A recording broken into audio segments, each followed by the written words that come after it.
कहते हैं गुरु के बिना भगवान नहीं मिलते। मुझे गुरु का सहारा चाहिए। मुझे वो दिव्य आत्मा चाहिए जो मेरी उंगली पकड़कर मुझे इस भव सागर से पार लगा दे। महर्षि, मेरा मन कह रहा है आपका शिरडी में प्रकट होना केवल मेरे उद्धार के लिए हुआ है। मेरा मार्गदर्शन कीजिए महर्षि, मुझे इन चरणों में स्थान दे दीजिए।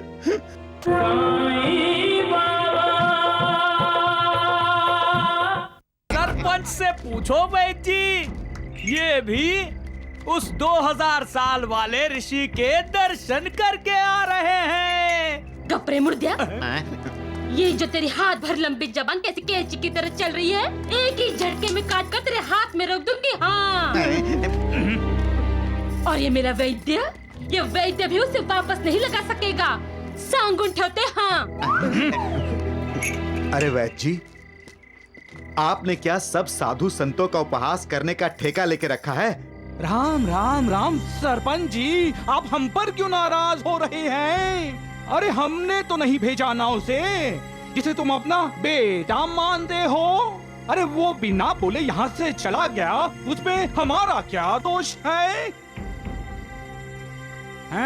वैद्य, वो योगी तो अवतार है, अवतार, करुणा अवतार। हाँ। महर्षि अवलश का ये कहना है, जो 2000 साल से हिमालय में तपस्या कर रहे थे। हैं? कितने साल से? 2000 साल से। और कितनी दूरदृष्टि है उस महर्षि की, जो हिमालय की ऊंचाई से सीधा शिरडी में नजर गई उनकी। और एक हम हैं जो यहाँ से हिमालय की चोटी तक नहीं देख सकते। इसीलिए तो वैद्य है आप, वैद्य। महर्षि नहीं है वैद्य जी। वीरू देबू, जाओ जाओ और सारे इलाके में ढिंडोरा पीट दो। करुणा अवतार आए हैं शिरडी में, आओ और ले लो उनसे करुणा। जय हो, जय हो। करुणावतार। कौन है ये महर्षि अवलश? वैदिक कुलकर्णी कह रहे थे प्रभु कि उनकी उम्र 2000 साल से ऊपर है। नाटक। आपकी उम्र तो उनसे ज्यादा होगी भगवान। आपको करुणावतार क्यों नहीं कहते? चुप रहो। जब वो लड़का शिरडी से गया तो मुझे लगा जैसे मेरी सारी चिंताएं खत्म हो गई, लेकिन नहीं। चिंता और चिता दोनों सगी बहनें हैं। एक जिंदा जलाती है, दूसरी मरने के बाद। मजाक बंद करो तुम लोग, और पहले उस महर्षि अवलश का मुंह बंद करने का सोचो। अभी तो उस योगी को अवतार ही कह रहा है वो, बाद में भगवान बतलाएगा उसे। मुझे तो लगता है ये उस योगी लड़के की सोची समझी चाल है। कैसी चाल? वो वापस शिरडी आने का सोच रहा होगा, इसलिए उसने पहले से ही अपने हक का माहौल बनाने के लिए इस अवलश ऋषि को भेजा है। ऐसा है तो लड़का बहुत चालाक है। अच्छी चाल चली है उसने, लेकिन पहले तो मैं उसे शिरडी में आने ही नहीं दूंगा, और किसी तरह वो शिरडी में आ भी गया तो यहां जमने नहीं दूंगा उसे। भगवान, एक काम करते हैं, कल पूरे राहता गांव को कीर्तन के लिए अपनी मठी में बुलाते हैं, और मठी के पीछे से आसमान में रोशनी छोड़ देते हैं और शोर मचा देते हैं, राहता में करुणा अवतार हुआ है।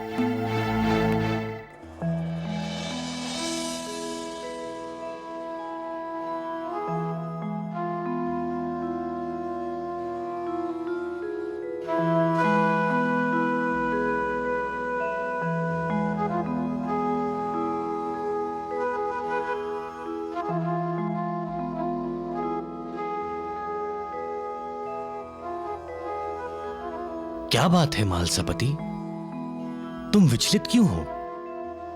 खंडोवा के पास रहकर भी तुम्हारा मन भटक रहा है, क्यों?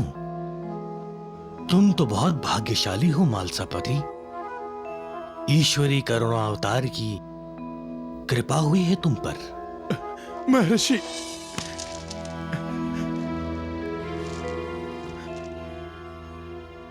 मैं बहुत अभागा हूं महर्षि।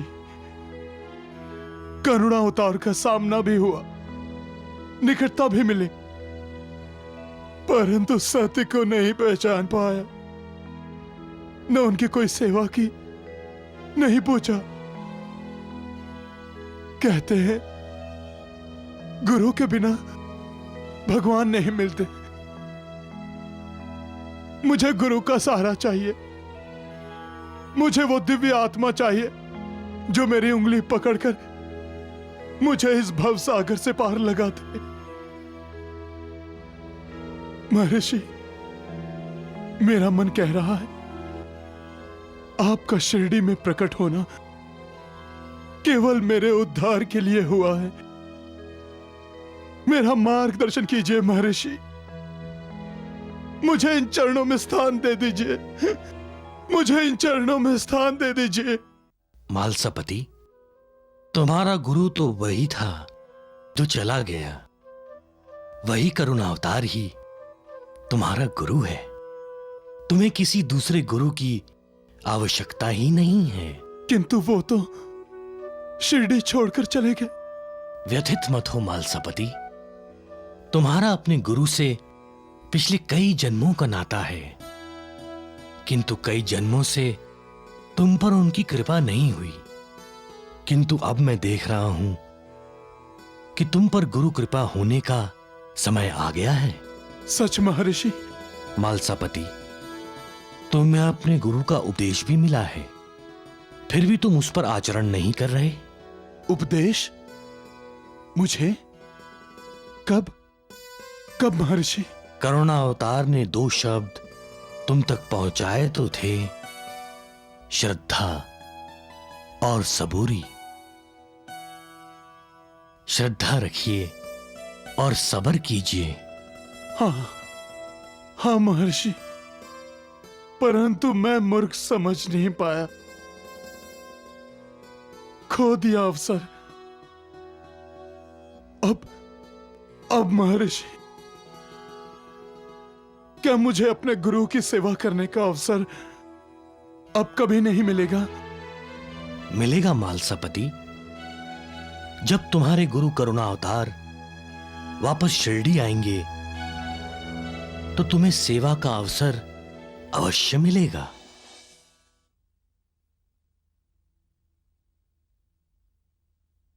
महर्षि, आपके अनुसार यदि वो करुणा अवतार हैं, सिद्ध आत्मा है, तो उन्हें किसी गुरु, शिक्षा अथवा तपस्या की क्या आवश्यकता है? आवश्यकता है मालसापति, क्योंकि करुणा सागर ने मानव शरीर जो धारण किया है, मानव शरीर की अपनी सीमा एवं मर्यादा होती है, जिसका पालन हर युग में हर अवतार ने किया है। जैसे त्रेता युग में भगवान राम ने गुरु वशिष्ठ के आश्रम में रहकर संपूर्ण शिक्षा प्राप्त की। द्वापर युग में भगवान श्री कृष्ण ने 16 कलाओं से परिपूर्ण होने पर भी महामुनि सांदीपनि को अपना गुरु बनाया और उनके आश्रम में रहकर शिक्षा दीक्षा प्राप्त की। तभी वो अवतार मर्यादा पुरुषोत्तम कहलाए। महर्षि, आपके दिव्य वचनों को सुनकर मन प्रसन्न हुआ, परंतु आत्मा को शांति नहीं मिली। अपने करुणा अवतार से मिलने को बेचैन है। तुम्हारी बेचैनी को मैं समझ सकता हूं मालसापति। तुम्हारे मन में अब भी ये शंका घर किए हुए है, यदि करुणा अवतार तुम्हें भूल गए तो? हाँ महर्षि, हाँ। नहीं मालसापति, रचनाकार अपनी रचना कभी नहीं भूलता। जब भी कोई दिव्य आत्मा या स्वयं ईश्वर संसार के कल्याण के लिए आते हैं तो उन्हें पंच तत्वों वाला शरीर, मिट्टी का चोला धारण करना पड़ता है। मानव शरीर वासनाओं से भरा है और शरीर एक बाधा है, एक दीवार है। आत्मा और जीवात्मा के बीच यदि शरीर मोह माया में बह गया तो दिव्यात्मा का संसार में आना व्यर्थ हो जाएगा। कई बार ऐसा होता है कि माया के इस बहाव में अच्छी अच्छी सिद्ध आत्माएं भी बह जाती हैं, जैसे महर्षि विश्वामित्र बह गए थे। उस माया से बचने के लिए संसार के दुखों का, यातनाओं का उन पर कोई प्रभाव न पड़े, इस हेतु दिव्यात्माओं को अपने शरीर को तपाना पड़ता है, तपस्या करनी पड़ती है। तप के पश्चात उनका रूप कमल जैसा हो जाता है।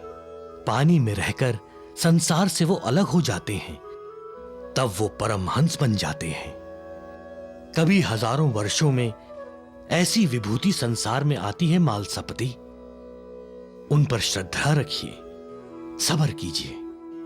तुम्हारे गुरु भी तप करने गए हैं, वो आएंगे, अवश्य आएंगे।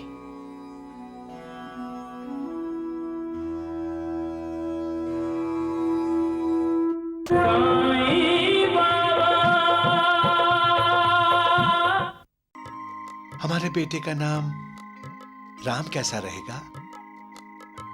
मेरा तो ये तात्या है। तात्या। बाइजा की हालत बिगड़ती ही जा रही थी। बहुत तकलीफ थी, लेकिन बच्चा हो ही नहीं रहा था। अचानक आसपास से किसी ने पुकारा तात्या, और तुरंत बच्चा पैदा हो गया।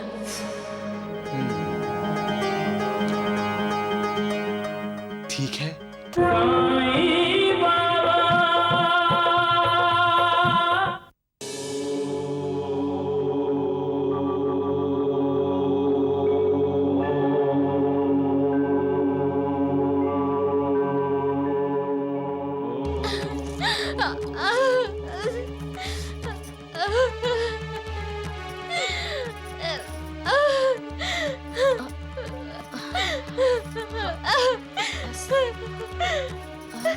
लक्ष्मी की माँ।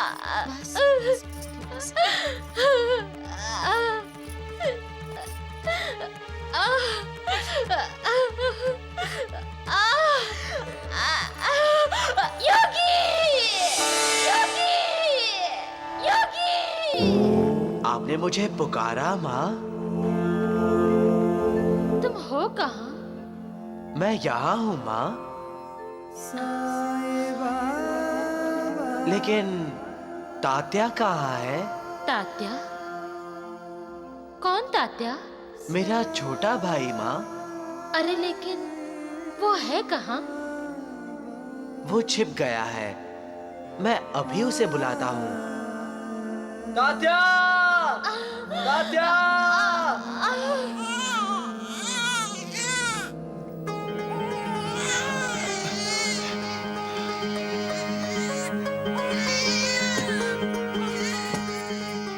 मुबारक हो भाईजान, बेटा हुआ है, बेटा। लेकिन नूर भाभी, बाइजा तो ठीक है ना? हाँ। बहुत समय लग गया। हम तो डर गए थे भाईजान। बाइजा की हालत बिगड़ती ही जा रही थी। बहुत तकलीफ थी, लेकिन बच्चा हो ही नहीं रहा था। अचानक आसपास से किसी ने पुकारा तात्या, और तुरंत बच्चा पैदा हो गया। किसने पुकारा? मैं तो अकेला यहाँ इतनी देर से खड़ा हूँ, किसी ने नहीं पुकारा।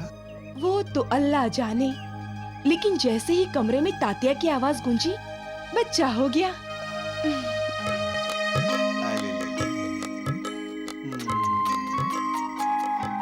कितने इत्मीनान से सो रहा है, कितना खूबसूरत है।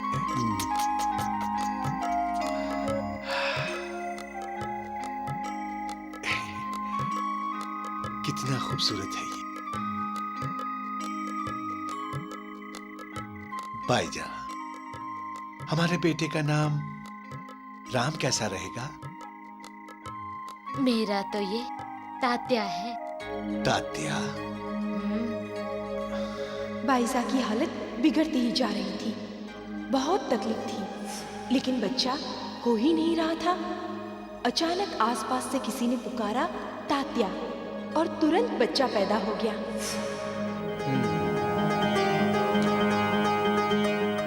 ठीक है, जो तुम चाहो, लेकिन हमारा तात्या है भाग्यशाली, है ना?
दबे दबे पाँव